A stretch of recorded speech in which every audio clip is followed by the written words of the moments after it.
अस्सलाम वालेकुम students, welcome to my channel. और आज की इस वीडियो के अंदर CS 201 का लेक्चर नंबर 15 देखेंगे। और मेरी आप लोगों से रिक्वेस्ट है कि प्लीज़ वीडियो को कंप्लीट वॉच किया करें ताकि आपको हर चीज़ की जो समझ है प्रोग्रामिंग से रेलिवेंट जो है वो आ सके। चलते हैं वीडियो की तरफ। मेरी वैसे भी कोशिश होती है कि मैं आप लोगों के लिए जो है वो शॉर्ट लेक्चर्स बनाऊं ताकि आप लोग जो है वो अच्छी तरीके से समझ भी सकें। तो चलते हैं जी अपने लेक्चर नंबर 15 की तरफ। इसके अंदर आप क्या पढ़ेंगे? इसके अंदर आप इंट्रोडक्शन पढ़ेंगे, कुछ पॉइंटर्स पढ़ेंगे आप, और कुछ आप अर्थमेटिक और एक्सप्रेशंस पढ़ेंगे जो कि पॉइंटर की फॉर्म में होंगे, पॉइंटर्स का कंपैरिजन। और एट द एंड आप जो है वो टिप्स देखेंगे और पॉइंटर की कुछ स्ट्रिंग और अरेज देखेंगे। तो ये इंट्रोडक्शन आपको कुछ प्रीवियस लेक्चर से करवा रहा है, तो इसको हम स्किप करते हैं, होपफुली आप इसको पढ़ लेंगे। चलते हैं relationship between pointers and arrays. क्या रिलेशनशिप होता है पॉइंटर्स में और अरेज में? तो हम इसको सबसे पहले लिखते कैसे हैं? हम अरे का मतलब होता है लिखने का कि हम जो है वो 10 के जो करेक्टर्स हैं या 10 जो नंबर्स हैं उनकी मेमोरी अपने कंप्यूटर सिस्टम से निकाल लेते हैं। ये आपको मैं ड्रॉ करके दिखाता हूँ। तो देखिए मैंने आपके लिए इसको ड्रॉ किया, ये आपकी मेमोरी है। इनमें फ़र्क समझना इंपॉर्टेंट है। जो मेमोरी का एड्रेस होता है वो आपका पॉइंटर स्टोर करता है। मैं दोबारा रिपीट करूंगा, जो मेमोरी का एड्रेस होता है वो पॉइंटर स्टोर करता है, जबकि अरे का काम होता है कि इस मेमोरी से, मिसाल के तौर पे मैं कहता हूँ कि इस मेमोरी से ये जो 3 बॉक्सेस हैं इसको निकाल लो। तो ये 3 बॉक्सेस आपको अरेज आपके लिए जो है सिर्फ आपके लिए मुख्तस कर लेती है, आपके लिए ये डेटा या ये मेमोरी निकाल लेती है। तो ये बेसिक फ़र्क है आपका मेमोरी का और आपकी अरेज का। यानी कि पॉइंटर्स और अरेज में फ़र्क ही है। पॉइंटर भी एक ऐसा वेरिएबल होता है जो कि मेमोरी के एड्रेस को स्टोर करता है, जबकि आपका जो अरेज होती है, अरेज का ये काम होता है कि ये आपको मेमोरी को निकाल के देती हैं। तो देखें लिखने का तरीका क्या है दोनों को, ये देखें इस तरह से आप जो है वो लिखते हैं अरे को। ये आपका अरे है और ये आपका पॉइंटर है। हमेशा बात याद रखिएगा, पॉइंटर को वहां से पहचाना जाता है जहां पर स्टैरिक होता है, जहां पर स्टार होता है। जहां पर स्टार आएगा वो पॉइंटर होगा। उसका कुछ पॉइंटर के एक्सप्रेशंस हैं जिसको हम अर्थमेटिक फॉर्म में लिखते हैं। एक्सप्रेशन से मुराद यहाँ पर ये है कि अब आप पॉइंटर को कैसे मैथमेटिकल फॉर्म में जो है वो लिख सकते हैं। तो देखिए यहाँ पे इसने इसकी मैथमेटिकल फॉर्म लिखी हुई है, मैंने आपके लिए हाईलाइट कर दिया इसको कि star Y P T R plus 4। ये जो star Y P T R, ये देखिए यहाँ पे वाई पी टी आर और प्लस 4 है, ये आपकी अर्थमेटिक है। यानी कि अर्थमेटिक का मतलब होता है कि आप कुछ ना कुछ ऐड कर रहे हैं, मल्टीप्लाई कर रहे हैं, प्लस कर रहे हैं, माइनस कर रहे हैं, whatever you want to adjust your data. आप जिस तरह मर्जी एडजस्ट करें, प्लस करें, माइनस करें, ये अर्थमेटिक ऑपरेशंस के अंदर आ जाती हैं। तो ये तमाम चीज़ें कुछ अर्थमेटिक ऑपरेटर होते हैं। और वाई पी टी आर को आप इंक्रीमेंट भी कर सकते हैं। इंक्रीमेंट का मतलब यहाँ पे ये होता है कि आप इसको प्लस कर सकते हैं। इसी के साथ साथ आपको क्या कह रहा है कि ऑन द अदर हैंड दूसरी तरफ Y P T R is a pointer variable and can be written the statement Y P T R equals to Y. तो देखिए यहाँ पर वो आपको कह रहा है कि जो वाई पी टी आर है वो वाई के बराबर होता है। यानी इसका मतलब ये है कि आप इसको प्लस भी कर सकते हैं, एक पॉइंटर को दूसरे पॉइंटर के साथ आप कंपेयर भी कर सकते हैं। तो ये छोटा सा एक प्रोग्राम है, इसको देखते हैं। Hashtag include iostream dot H और मेन पार्ट, ये आपकी हेडर फाइल्स होती हैं जो आपने लिखना लाजमी होती हैं। वाई पी टी आर में आप मूव करते हैं, वाई का मतलब है अब आप यहाँ पर अपना डेटा डिक्लेयर कर रहे हैं, यानी कि अब आप यहाँ पर एक अरे को ले रहे हैं। ये हमने ऊपर इसका सिंटैक्स देखा था ना, ये आपकी एक अरे है। ठीक है, मैं आपके लिए यहाँ पर लिख भी देता हूँ। तो ये आपकी अरे है। और दूसरी बात, ये आपका अब पॉइंटर है। अब आपने यहाँ पर फर्क पड़ा था, अब दोनों में देखें हमने पहचाना कहाँ से, जहाँ पर ये वाला स्टार लगा होता है। तो ये स्टार आपको बताता है ये आपका पॉइंटर है।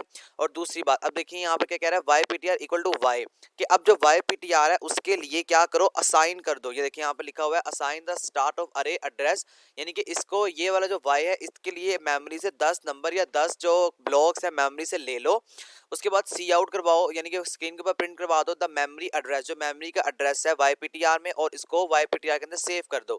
यानी कि इस पॉइंटर के अंदर ये आपने जो स्टोर करना है आप उसको सेव कर दें। और वाई पी टी आर में प्लस प्लस प्लस प्लस आपका इंक्रीमेंट ऑपरेटर होता है, जिसका काम इतना सा होता है कि ये आपकी वैल्यू में 1 को ऐड करता चला जाता है जहां तक आपने कंडीशन को दिया होता है। दोबारा आप जो है वो सी आउट करवाएंगे और उसको वाई पी टी आर में जो है वो कर लेंगे, सेव कर लेंगे। और एंड एल का मतलब होता है कि नेक्स्ट लाइन में मूव करते जाओ। जिस तरह यहाँ पे आपका डेटा खत्म है ना, अब आपके पास जगह तो है आगे पेज में, लेकिन आप चाहते हैं कि मैं नेक्स्ट लाइन में मूव कर जाऊँ, तो हम एंड एल का जो है वो इस्तेमाल करते हैं। तो ये आपका ऑपरेटर है जिसके अंदर आपको सिर्फ इन्होंने ये बताया है कि आपने अपना डेटा कैसे यूटिलाइज करना है, कैसे आपने कंपेयर करना है, या पॉइंटर्स को आपने कैसे डिक्लेयर करना है अरेज के साथ। तो उसके आगे कुछ आपको बता रहा है कि आप हेक्साडेसिमल की फॉर्म में भी बात कर सकते हैं। हेक्साडेसिमल से मुराद सिर्फ इतनी सी है कि आपको ये बताना चाह रहे हैं कि when a pointer is incremented, जब आपका पॉइंटर इंक्रीज होता है, it actually jump the number of memory, ये मेमोरी के नंबर पे जंप करता है spaces according to data type that points to. यानी कि वही बात मैंने जिस तरह ये मेमोरी आपकी बनाई हुई है ना, तो हम इसको एक बना रहने देते हैं। ये आपका ये है 1 और ये 2 ये 3, तो मैं चाहता हूँ कि मैं यहाँ से डायरेक्टली यहाँ पे आ जाऊँ। तो मैं क्या करता हूँ, मैं इसको पॉइंट करता हूँ। ये एक्चुअली नंबर जंपिंग से यहाँ पर मुराद जो है वो सिर्फ इतनी सी है। तो ये आपको कुछ इंपॉर्टेंट चीज़ें हैं जो आपको बताई जा रही हैं, आपसे एमसीक्यू में की फॉर्म में पूछी जा सकती हैं, इसको बस आपने याद रखना है। नेक्स्ट पे चलते हैं। तो आपको वही बात बताई जा रही है कि आपने कैसे, ये जो मैंने आपको ऊपर प्रोग्राम समझाया है ना, इसी से रेलिवेंट आपको डेटा बताया जा रहा है। तो होपफुली आप इसको खुद से एक दफ़ा देख लेंगे। नेक्स्ट प्रोग्राम देखिए, हैशटैग इंक्लूड iostream.h, आप अपनी हेडर फाइल्स को इंक्लूड करेंगे, मेन फंक्शन लिखेंगे आप। उसके बाद आप क्या करेंगे, आप यहाँ पे इंट y10 डिक्लेयर करेंगे, यानी कि अब आप यहाँ पे अपनी वैल्यू को इनिशियलाइज कर रहे हैं, यहाँ पर अरे मांग रहे हैं। अब यहाँ से आपके देखिए मेमोरी है, अब सबसे पहले आपकी मेमोरी में से ये 0 सेव करेगा, फिर 5 सेव करेगा, आपने जितने नंबर लिखे हैं सेव करता चला जाएगा। और ये ypti ये आपका पॉइंटर है, pointer is just like the address of the memory, ये मेमोरी का एड्रेस को स्टोर करता है। उसके बाद आप पॉइंटर क्या कर रहे हैं, अब आप यहाँ पर कहेंगे कि yptr जो है वो असाइन कर रहा है एड्रेस को। एड्रेस का मतलब है कि वही मैंने आपको जो बात बताई है कि ये आपकी मेमोरी है ना, तो इस मेमोरी में यहाँ पे आपका कुछ ना कुछ एड्रेस पड़ा होता है, तो आपका जो पॉइंटर होता है इसी एड्रेस को अपने अंदर सेव कर लेता है, अपने अंदर स्टोर कर देता है। सिंपल आप यहाँ पे सी आउट करवाएंगे, दोबारा याद रखें सी आउट ऐसा प्रोग्राम है जो आपको आपकी वैल्यूज के ऊपर प्रिंट करवा देता है चीज़ों को। आप यहाँ पे सी आउट करवाते हैं और उसके बाद डायरेक्टली आपके पास जो है वो नंबर्स आपकी या जो लाइंस आपकी स्क्रीन के ऊपर आ जाएंगी। सिंपल सा ये प्रोग्राम था, इसने यहाँ पर आउटपुट भी आपको ये समझा दिया है। उसके आगे देखें, तो एक और एग्जांपल दे रहा है, तो होपफुली आप इस एग्जांपल को एक दफ़ा खुद से ट्राई कर लेंगे। बड़ी आसान सी है, मुश्किल नहीं है ये एग्जांपल भी। अच्छा, सारी यहाँ पे एग्जांपल्स ही हैं, तो इसको मैं चलिए आपको समझा देता हूँ। हैशटैग इंक्लूड, आप अपनी हेडर फाइल्स को इंक्लूड करेंगे। हेडर फाइल को इंक्लूड करने के बाद आप यहाँ पे मेन फंक्शन में एंटर होंगे, इंट x10, यानी कि आप यहाँ पर आप डिक्लेयर कर रहे हैं दोबारा से इंट x, जो इंट x है वो 10 आप यहाँ पर डिक्लेयर कर रहे हैं, और उसके बाद आप यहाँ पर ptr यानी कि वही पॉइंटर लगा रहे हैं। तो हम जो ऊपर वाली पहली मैंने मिसाल आपको समझाई थी ना, वही आपको बार बार जो है वो एग्जांपल्स बताता जा रहा है, उसी फॉर्म में आपको एग्जांपल जो है यहाँ पर करता जा रहा है। सी आउट करवाएगा, एड्रेस जो है ptr का क्या है, और इसको yptr के अंदर यहाँ पे यानी कि सेव कर देगा। अब इसको इंक्रीमेंट करवाएगा, इंक्रीमेंट का मतलब इसमें +1 करवाएगा। अब +1 करवाने के बाद आपका दोबारा इस वाले ऑपरेटर में आपकी जो वैल्यूज होंगी वो सेव होती चली जाएंगी, जिस तरह यहाँ पे देखें इसने आपको बताया हुआ है। तो ये सारी एक्सप्लेनेशन आपको वही बता रहा है जो हमने ऊपर जो है मैंने आपको प्रोग्रामिंग की फॉर्म में समझा दिया। हाँ, यहाँ से देखें क्या कह रहा है आपको, B careful while using printer, जब आप प्रिंटर को इस्तेमाल करते हैं तो बड़ा ख्याल रखना है, as no warning will be given in case of any problem.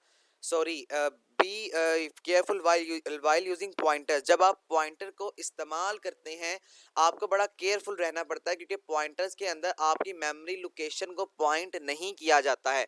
इसका सिर्फ इतना सा मतलब है कि जब आप पॉइंटर को इस्तेमाल करेंगे तो वहाँ पे अगर आपने गलती से कोई चीज़ गलत लिख भी दी है तो आपको आपका कंपाइलर जो है वो एरर जनरेट करके नहीं देगा, लेकिन आपको आपकी रिक्वायरमेंट के मुताबिक जवाब नहीं मिलता है। तो इसके आगे कुछ आपको इंक्रीमेंट की बातें बता रहा है। होपफुली आपको प्रोग्रामिंग में जो मैंने आपको ऊपर एग्जांपल दिए उसमें समझ आ चुकी होंगी। आगे चेक करें तो आगे आपको कह रहा है कि pointers are associated to same data type, जो पॉइंटर्स होते हैं वो एसोसिएट होते हैं सेम डेटा टाइप से, यानी pointer to integer, pointers to float, pointer to character. तो कहने का मतलब है कि आपके पॉइंटर्स भी इन्हीं सेम डेटा टाइप्स पे काम कर रहे होते हैं। 4 बाइट्स ये आपकी मेमोरी की लेते हैं, जिसको आप इंक्रीज भी कर सकते हैं, 8 बाइट कर सकते हैं। तो ये आपने एमसीक्यूज के पॉइंट ऑफ व्यू से चीज़ों को याद रखना है कि आपकी जो पॉइंटर ऑक्यूपाई करता है ना 4 बाइट्स और मशीन जो पॉइंटर्स जितने एमबीज जगह लेता है वो 4 बाइट्स हैं, यानी कि 8 मल्टीप्लाइड बाय 4 जो आपके पास आंसर आएगा 32 बिट्स। तो ये आप, और फ्लोट के लिए ये 8 बाइट्स को जो है वो कैरी करता है, और करेक्टर के लिए ये 1 बाइट को। ये तमाम तर एमसीक्यूज आपके इंपॉर्टेंट है, इनको आपने अच्छी तरह से याद कर लेना है, ये आपके पेपर में पूछे जाएंगे। आगे देखिए, एक और एग्जांपल है, अब आपको यहाँ पर दो जो पॉइंटर्स हैं उनको डिक्लेयर करके बताया हुआ है और दिखाया हुआ है। सबसे पहले आप यहाँ पे अपनी हेडर फाइल को इंक्लूड करते हैं। यहाँ पे आप देखें क्या है y10। अब ये y10 आपका अरे का साइज है और इसी के आगे कॉमा लगा के इसने आपको यहाँ पर जो है वो डिक्लेयर कर दिया है। और ये आपके पेपर में एज अ क्वेश्चन इस तरह आ सकते हैं कि वो आपको कहेंगे कि आप हमें क्या कर दें, इसके अंदर एरर फाइंड कर दें। तो याद रखिएगा यहाँ पे सेमीकोलन आएगा। मैंने भी आपको ये करके दिखाया इसलिए सेमीकोलन मिट गया था, मैंने आपके लिए दोबारा लगा दिया। अब वाई पीटीआर कहाँ से स्टार्ट हो रहा है, वाई जीरो से। वाई जीरो क्या है, ये आपकी मेमोरी का एड्रेस है। जिस तरह ये वाई है ना और ये जीरो। अब दूसरा ब्लॉक क्या होगा, वाई और 1। तो ये आपका मेमोरी एड्रेस होता है। आप सी आउट करवाएंगे डिफरेंस और इसको कहाँ पे कर देंगे, डिफरेंस का मतलब होता है माइनस। मैथमेटिक्स अगर किसी ने पढ़ा हुआ है तो माइनस, और माइनस के बाद आपका जो भी ऑपरेशन परफॉर्म होगा वो आपका आउटपुट की फॉर्म में आ जाएगा। क्या आउटपुट की फॉर्म में आएगा पहले उसको देखते हैं हम और उसके बाद फिर नेक्स्ट मूव करते हैं। अब देखिए यहाँ पे मैं आपको चले जो है वो मैनुअली तौर पे करके दिखाता हूँ। y2, अब y2 में क्या पड़ा हुआ है, 3 पड़ा हुआ है। तो 3 माइनस y1 में क्या पड़ा हुआ है, 0। इसका जवाब क्या आएगा, 3 आ जाएगा। अब इसका हम कुछ आउटपुट देखते हैं, आउटपुट में उन्होंने क्या शो किया हुआ है। तो ये देखिए इसका आउटपुट क्या आया हुआ है, 3 आया हुआ है। तो इस तरह से आपका प्रोग्राम काम करता है, इस तरह से आपका प्रोग्राम वर्क करता है आपके कंप्यूटर के इंटरनली तौर पर या एक्सटर्नली तौर पर। तो कुछ प्रोग्राम है यहाँ पे वही बातें आपको बता रहा है। ये देखें, ये आपको जिस तरह मैंने मेमोरी ये वाली बना के दिखाई हुई है ना, ये वाली मेमोरी इसी टाइप की आपको यहाँ पे इसने मेमोरी बना के दिखाई है। ये आपके एड्रेसेस हैं और ये आपका मेमोरी के अंदर डेटा स्टोर हो रहा है। असल में ये पॉइंटर है, यानी पॉइंटर से मुराद कि आपका मेमोरी का एड्रेस। और ये आपके पास जो मेमोरी के एड्रेस हैं ये आपके मेमोरी के वो ब्लॉक्स हैं जिनमें अपने डेटा को किया हुआ है। तो ये आपको वो चीज़ें यहाँ पर जो है वो दिखाई और बताई जा रही हैं। उसके आगे देखें तो पॉइंटर को कंपैरिजन, आप पॉइंटर्स को कंपेयर भी कर सकते हैं, यानी कि एक पॉइंटर दूसरे पॉइंटर से बड़ा है, एक पॉइंटर दूसरे पॉइंटर से छोटा है, बराबर है। तो आप इस तरह से अपने पॉइंटर्स को जो है वो कंपेयर भी एक दूसरे के साथ कर सकते हैं, जिसने आपको यहाँ पे बताया हुआ है। ये आपके पास कुछ एग्जांपल है जिसके अंदर आपको सिर्फ ये बताया जा रहा है कि आप पॉइंटर्स को डिक्लेयर या आप पॉइंटर्स को कंपेयर कैसे करते हैं। देखिए यहाँ पे इसने दो टाइप के यहाँ पे वेरिएबल लिए हैं और दोनों पॉइंटर्स यहाँ पे इसने लिखे हुए हैं। अब आप यहाँ पे शो करेंगे कि please enter the value, user यहाँ पे एंटर करेगा वैल्यू और एंटर करने के बाद दोनों वैल्यूज एंटर होगी। अब यहाँ पे कहा जा रहा है कि अगर वाई पी टी आर और ये एक्स है और वाई पी टी आर दूसरा पॉइंटर वाई है। अब इफ कंडीशन लगाई जाएगी, इफ अगर वाई पी टी आर क्या है, एक्स बड़ा है वाई से, तो सी आउट करवा दो कि x is greater than y, यानी प्रिंट करवा दो स्क्रीन के ऊपर ये एल्स वाले पार्ट में कि अगर y बड़ा है x से, तो आप क्या करो, आप स्क्रीन के ऊपर प्रिंट कर दो कि y is greater than x। तो ये सिंपल सा एक काम है जो आपको प्रोग्रामिंग में सिखाया जा रहा है। उसके बाद कुछ स्ट्रिंग और अरेज एंड स्ट्रिंग का कॉन्सेप्ट आपने प्रीवियसली लेक्चर में लिया होगा। तो देखें इसका मतलब होता है कि हर एक ब्लॉक में एक कैरेक्टर को स्टोर कर दो जस्ट लाइक दिस। इस तरह से आप अपने जो डेटा है उसको स्ट्रिंग की फॉर्म में डिक्लेयर करते हैं। ये कुछ थ्योरी है, बस आपने इसको एक दफ़ा सिंपल पढ़ लेना है। आगे ये एक सिंपल सा एग्जांपल है, स्ट्रिंग को इन्होंने यहाँ पे इस्तेमाल किया हुआ है। तो इसकी हम एक्सप्लेनेशन नहीं करेंगे, मैं आपको डायरेक्टली प्रोग्राम से समझा देता हूँ।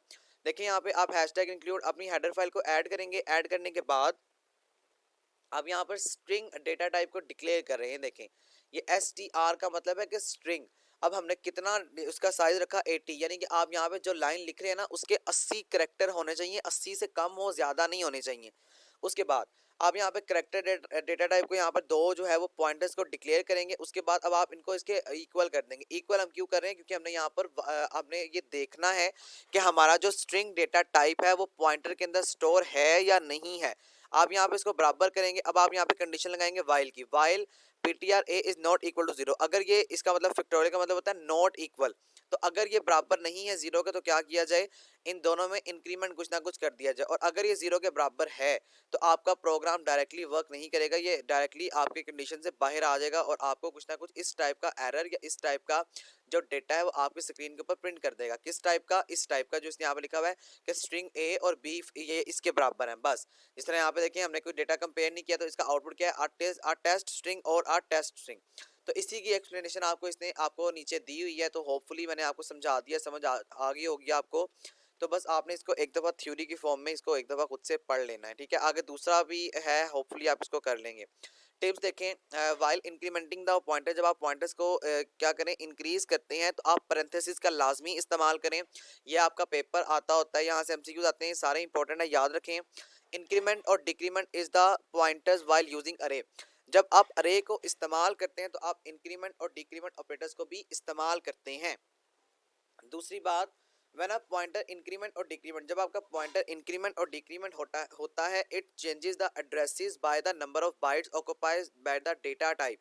तो ये नंबर ऑफ बाइट्स को चेंज कर लेता है जो इसने ऑक्युपाई किए होते हैं। यूज कीवर्ड्स, कीवर्ड्स को इस्तेमाल करें कांस्टेंट। दोबारा मैं आपको ये याद दहानी के लिए दोबारा याद करवाता चलूं, कांस्टेंट एक ऐसा वर्ड है जो आपकी वैल्यू को कभी भी कांस्टेंट वे में या आपकी वैल्यू को चेंज नहीं करता ड्यूरिंग एग्जीक्यूशन। तो हम इसलिए यहाँ पे जो कांस्टेंट प्रोग्राम है उसको लिखते हैं। दूसरी बात, द नेम ऑफ अरे इज कांस्टेंट पॉइंटर, जो नेम होता है अरे का वो कांस्टेंट पॉइंटर हो सकता है लेकिन ये रीअसाइन नहीं होता है। यानी कि आप अपनी अरे को कॉन्स्टेंटली जो है वो नेम नहीं दे सकते जो आपके सी प्लस प्लस ने पहले से डिफाइन किया हुआ है। तो ये आपका लेक्चर नंबर जो है वो 14 था। होपफुली आपको समझ आ चुकी होगी। कोई चीज़ समझ नहीं आई मुझसे कमेंट्स में पूछ लीजिएगा। इंशाल्लाह as soon as possible comment का रिप्लाई करके कॉन्सेप्ट जो है वो क्लियर कर दिया जाएगा। दूसरी बात, एज यूजुअल मेरी आप तमाम तर लोगों से रिक्वेस्ट ये है कि प्लीज़ मेरे चैनल को सब्सक्राइब करें। इंशाल्लाह CS 201 की मिड टर्म और फाइनल टर्म प्रिपरेशन दोनों आपको मेरे चैनल पर मिल जाएंगी as soon as possible. Subscribe करना मत भूलें मेरे चैनल को। सब्सक्राइब करने के बाद बेल आइकन पर लाजमी प्रेस करें और ऑल पर क्लिक कर दें ताकि आपको हर आने वाली नई वीडियो का नोटिफिकेशन जो है वो मिल सके। Thank you so much. मुझे इजाज़त दें इस दुआ के साथ, अल्लाह ताला आप तमाम तर लोगों को कामयाब करें। अल्लाह हाफ़िज़।